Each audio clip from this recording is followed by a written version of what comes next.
You sit in a world drained of mystery. Every shadow is explained by a circuit, every chill by a thermostat, every fear by a chemical. But 300 years ago, your ancestors lived in a world where the dead did not always stay dead. They knew this not because they were superstitious, but because they had seen the evidence with their own eyes. Here is the part that the modern mind refuses to accept, and the part that changes everything. When a village in the 18th century exhumed a corpse and found it fresh, hair still growing, skin still supple, mouth stained with blood, they did not reach for a textbook. They reached for a stake, and they called the thing a vampire. The creature was real to them in a way that no abstraction could ever be. But what you think you know about this story is a lie that took 2 centuries to perfect. The creature that modern horror paints as an aristocratic seducer, a creature of eternal damnation and damned romance, was never that at all. The original vampire was something far more disturbing, far more human, and far more innocent. To understand where the monster truly comes from, you must first strip away every image you have. Forget the cape. Forget the castle. Forget the hypnotic gaze and the invitation to the dance. The original vampire of the European village was a bloated, ruddy corpse that rose from the grave to suffocate its own family. It did not seduce. It smothered. It did not offer eternity. It offered the plague, and it had no fangs. The fangs, the pallor, the aristocratic title, all of that is a literary invention that arrived centuries after the fear was born. The question is, why the fear was born in the first place. Not as a story, but as a certainty. Here's the first crack in the modern worldview, and it requires you to suspend your disbelief for only a moment. In the year 1725, in the village of Medveja, in what is now Serbia, a series of deaths panicked an entire region. Within 8 days, 9 people died after complaining that a dead man named Petar Blagojevich had visited them in their sleep and pressed on their chest. The villagers opened his grave 40 days after his burial. They found his body uncorrupted. Fresh blood ran from his mouth. His hair and nails had grown. They drove a stake through his heart. The blood poured out as if the body were still alive. Why was it still alive? You will be tempted to dismiss this as backward ignorance. But the Austrian officials who investigated and filed the official report, dated July 26, 1725, were not peasants. They were educated men of the Enlightenment. They wrote the words bloody corpse in their files with the same clinical detachment they used for grain inventories, and they recommended execution by stake. The report circulated across Europe and triggered what historians now call the 18th century vampire epidemic. Not a single supernatural event happened, but the belief moved through the continent like a wildfire in dry timber. Why?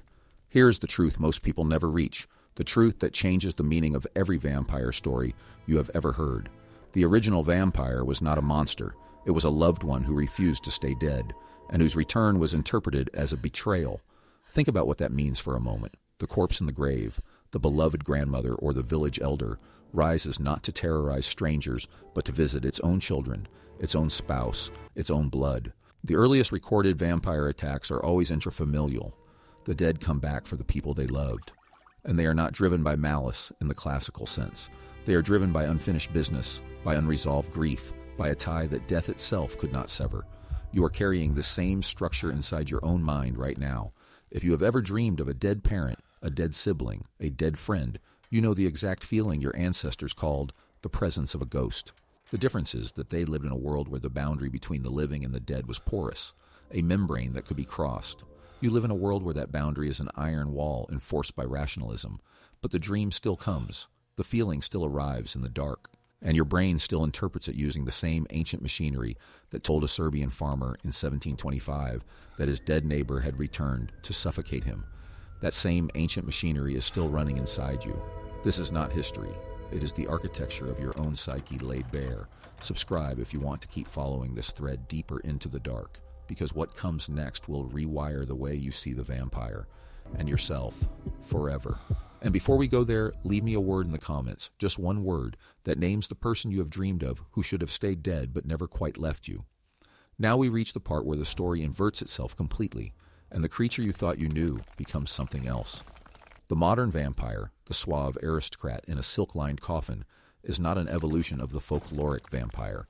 It is a replacement designed to make the original bearable.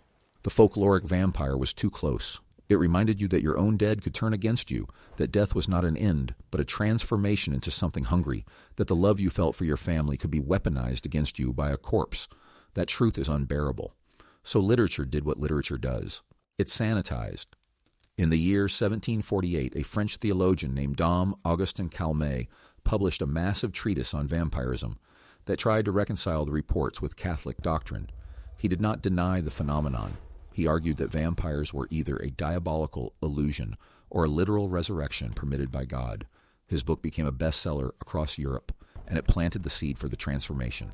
If vampires could be explained theologically, they could also be explained romantically. If they were part of God's plan, they could be part of a love story. Within a century, the vampire had been lifted out of the grave and placed in a drawing room. The bloated peasant corpse became a pale, beautiful nobleman. The suffocation of family became a seduction of strangers. The terror stayed, but the meaning inverted entirely. This is where you must stop and recognize yourself in the pattern. You have done this. You have taken something unbearable and remade it into something compelling, even desirable. The vampire is not a creature of the night. The vampire is a metaphor for how humans process the unacceptable. Death is unacceptable, so we romanticize it. Grief is unacceptable, so we turn it into a ghost story. The decay of our own bodies is unacceptable, so we imagine an eternal being that never decays. Every vampire novel, every vampire film, every vampire fantasy is a collective psychological defense mechanism that has been running for 300 years. But the original fear is still there, and it surfaces in the moments when the defenses fail. If you have ever watched a loved one die and then felt a presence in the room afterward, you know exactly what the villagers of Medveja felt. The difference is that they had a ritual for it. You do not. They opened the grave and drove a stake through the heart. You sit in silence and tell yourself it was just the neurons firing. Which response is more honest about what you actually experienced? Here is the evidence that tightens the knot. In the year 2004, a team of paleopathologists led by Matteo Borini analyzed a 16th century mass grave on the Venetian island of Lazaretto Nuovo. They found a skull with a brick forced into its jaw. The brick was a vampire prophylactic. The belief held that vampires chewed their shrouds to gain strength, so you broke their jaw and stuffed it with earth or stone. But here's what the team discovered that changed the archaeological understanding of the practice. The grave was a plague pit. The bodies were victims of the Black Death, and the person with the brick in the mouth had been buried last, after the rest. The gravediggers had opened the mass grave to add a fresh body, found the earlier corpses in a state of decomposition that resembled life, and performed the vampire ritual on the spot. Now consider the full picture. The Black Death killed an estimated 50 million people across Europe between 1347 and 1351. In villages that lost 70% of their population, the survivors were surrounded by rapid, unexplained death. They did not understand germs. They did not understand epidemiology, but they understood that dead bodies did something strange. A body buried in a plague pit on Wednesday looked different on Saturday. The bloating, the blood from the mouth, the apparent growth of hair and nails, all of these are normal post-mortem processes that uneducated gravediggers interpreted as signs of undeath. And they were right, in a way. The body was not at rest. It was erupting with the same plague that killed it, a plague that could spread to the living. The vampire was not a supernatural predator. It was a biological warning system that the living had not yet learned to decode. You are now at the point where the story moves from historical curiosity to personal confrontation. The vampire myth did not arise from ignorance. It arose from pattern recognition. Your ancestors recognized that a dead body could harm the living. They were correct. They simply misidentified the mechanism. They called it a vampire. We call it a pathogen. But the fear is the same. And the rituals we use to contain that fear are just as elaborate. Think about how you handle death in your own life. You dress the body in fine clothes. You place it in a sealed box. You lower it into a hole lined with concrete. You cover it with earth and stone. You say words that promise the soul has left the body. All of this is a ritual to ensure that the dead stays dead. Your modern funeral is structurally identical to a vampire burial. The difference is that your ancestors admitted what they were afraid of. You call it closure. They called it a stake through the heart. The loop that opened at the beginning of this narrative, the question of when the vampire changed from a monster to a seducer, is about to close. And the answer will unsettle you more than any Gothic novel ever could. The change happened in the year 1819 in a villa on the shore of Lake Geneva, where a group of writers challenged each other to write a ghost story. One of them, a 23-year-old woman named Mary Shelley, wrote Frankenstein. Another, a 24-year-old poet named Lord Byron, began a fragment about a vampire that was completed and published by his physician, John Polidori, in the year 1819. Polidori's story, titled simply The Vampire, was the first work of fiction to depict a vampire as an aristocratic, seductive, pale-skinned figure. It was published anonymously and widely attributed to Byron. It became a sensation, and it erased the original vampire from the European imagination within a single generation. That moment in 1819, when Polidori turned the vampire from a bloated corpse into a suave aristocrat, is the exact hinge point where modern horror was born. If you want to keep tracing these buried threads, the moments where culture rewrites its own nightmares, subscribe to the channel, because we are only now arriving at what that transformation really cost us. Drop the word vampire in the comments if you see the 1819 pivot for what it is, a theft of the original fear, replaced by a fiction we are still trying to outrun. Why did it work? Because it satisfied a need that the folkloric vampire could not. The folkloric vampire forced you to confront the horror of your own home. The literary vampire allowed you to project that horror onto a foreign, exotic figure. The folkloric vampire was a loved one. The literary vampire was a stranger. The folkloric vampire attacked at night in your own bed. The literary vampire invited you to his castle, where you could escape. The transformation made the fear safe. It moved the monster from the grave next to your house to a distant land, from your grandfather to a count, from suffocation to seduction, and it is still working on you today. Every vampire story you have ever loved is a lie that protects you from a truth you are not ready to face. The truth is that the dead do not stay dead, not in any supernatural sense. They stay dead in the only sense that matters. They stay alive in you. They stay alive in your memory, in your dreams, in the unresolved grief that presses on your chest when you wake in the dark. And that pressure, that feeling of being suffocated by a presence that should not be there, is the original vampire. It has always been there, and no state can remove it. Now we move to the final layer, the layer that connects this ancient pattern directly to your 20th century self. In the year 1972, a Romanian village called Muratinu de Sus reported a series of deaths that the local priest attributed to vampires. A woman had died and allegedly returned to attack her relatives. The villagers exhumed several bodies, cut out the hearts, and burned them. The police arrested them. The case reached the national news, and the world laughed. But the villagers were not acting on superstition. They were acting on a pattern they had seen verified across generations. When a person dies suddenly, and then another person in the same family dies with the same symptoms, the living look for a cause. In the absence of germ theory, the cause was a vampire. With germ theory, the cause is a bacterium. The difference is explanatory, not experiential. Imagine you are a parent in Muratinu de Sus in 1972. Your child dies of a sudden fever. Your neighbor's child dies of the same fever. The healer tells you that the first dead child has returned to visit the second. He tells you to open the grave, cut out the heart, burn it, and drink the ashes in water. You do it, and the deaths stop. Did the ritual work? Medically, no. Psychologically, absolutely. The ritual gave you agency. It transformed you from a passive victim of invisible forces into an active participant in your own survival. That is what the vampire myth has always done. It turned the randomness of death into a narrative, and a narrative is something you can fight. This is the moment you must look at your own life with the same clarity. You do not believe in vampires, but you have your own monsters. You have your own rituals. You check the oven 3 times before leaving the house. You avoid stepping on cracks. You knock on wood. You perform small private ceremonies designed to control outcomes you cannot actually control. And when those rituals fail, you do not abandon them. You double down, because the alternative is to admit that you live in a universe of pure randomness where your child can die and there is no one to blame, no one to stake through the heart, no narrative to make sense of it. That admission is intolerable, so you create monsters. And you have been doing it since the first human buried the first human and wondered if the dead were really gone. The psychological machinery that generated the vampire is the same machinery that generates every monster you carry. The map is the same. The ancient brain, the one that built the cathedrals and the caves paintings and the vampire graves, is still operating inside your skull. It has not evolved 1% since the Upper Paleolithic. You still scan the darkness for predators that no longer threaten you. You still feel a presence behind you when you walk alone at night.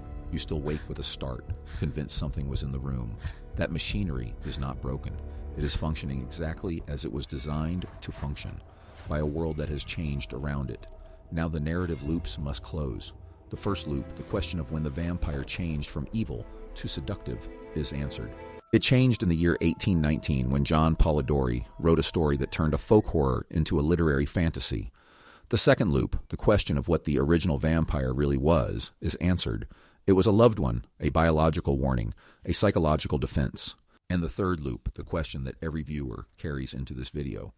The question of why this matters to you right now is answered in a single sentence. You do not need to believe in vampires to be haunted by them. You have been haunted by them your entire life, every time you grieved, every time you feared, every time you felt the presence of someone who should not be there. The vampire was never a monster. The vampire was a language your brain used to speak about death. And the language has not changed. Only the accent has. If this hit something, comment with the word unburied and tell me where you felt it first. Because the truth that sits beneath this entire story is one that no book, no film, no folklore has ever fully spoken. Your ancestors did not invent vampires because they were idiots. They invented vampires because they were paying attention. They noticed that death was infectious. They noticed that grief was physical. They noticed that the dead could still hurt the living, and they built an entire mythology to hold that noticing. You have the same noticing, you just do not have the mythology to hold it, so you feel the weight alone. And the weight is the same weight that pressed on the chest of every peasant in every village across every continent who ever woke in the dark and whispered the word that has never needed translation. Vampire. They noticed that death was infectious. They noticed that grief was physical. They noticed that the dead could still hurt the living, and they built an entire mythology to hold that noticing. You have the same noticing, you just do not have the mythology to hold it, so you feel the weight alone. And the weight is the same weight that pressed on the chest of every peasant in every village across every continent who ever woke in the dark and whispered the word that has never needed translation. But here is what they knew that you have forgotten. The weight is not a curse. It is a thread. Every time you feel that presence in the dark, that pressure on your chest, that sense that the boundary between your world and the next is thinner than you were taught, you are touching the same thread that your ancestors held. They wove it into a story. You have been taught to cut it. The thread does not connect you to a supernatural world. It connects you to every human who ever had to face the truth that death is not a clean break. The dead live on in the only place that has ever mattered, the only place where vampires were ever real, the only place where a stake has never been enough to end anything. The question your ancestors answered with a grave and a stake, you must answer with your own attention. The dead do not ask you to believe in monsters. They ask you to believe that the bond you felt was not an illusion. They ask you to stop running from the weight and to sit with it long enough to recognize what it really is. It is not a vampire. It is not a ghost. It is not a demon. It is the shape of a love that outlasted the body, and that is the only monster worth keeping. Ending with a definitive closing thought. The thread your ancestors held is still in your hands. If you are ready to stop cutting it and to learn how to weave it instead, subscribe to this channel, because we are only beginning to trace where that thread leads. And leave a word in the comments. Tell me the name of the weight you have been carrying that you are ready to sit with now. That is the only honest beginning. Now sit with that weight for a moment. Let it press on your chest. That pressure is the only honest map you have to a territory your ancestors understood better than you ever will. They did not have your science, but they had something you are only now rediscovering. They had the courage to name what they felt, even when the name was a monster. You walk through a world that has been sanitized of that courage. Every impulse to name the weight is met with a label from a manual. Grief, trauma, hallucination. The labels are not wrong, but they are incomplete. They describe the mechanism without touching the meaning. And meaning is what the human mind craves more than any explanation. Your ancestors gave you a gift in the vampire story. They gave you a container large enough to hold the terror of loving someone who will die. They gave you a ritual for standing in the face of the unbearable and acting anyway. The container is broken now, but the terror is not, and the rituals you will build to replace it will look nothing like a stake and a grave. They will look like the quiet moments when you stop explaining and start paying attention. The dead do not need you to believe in vampires. They need you to believe that the space they left behind is still alive, still warm, still capable of shaping your hand in the dark. That is not a superstition. That is a truth your science has not yet found the right instrument to measure.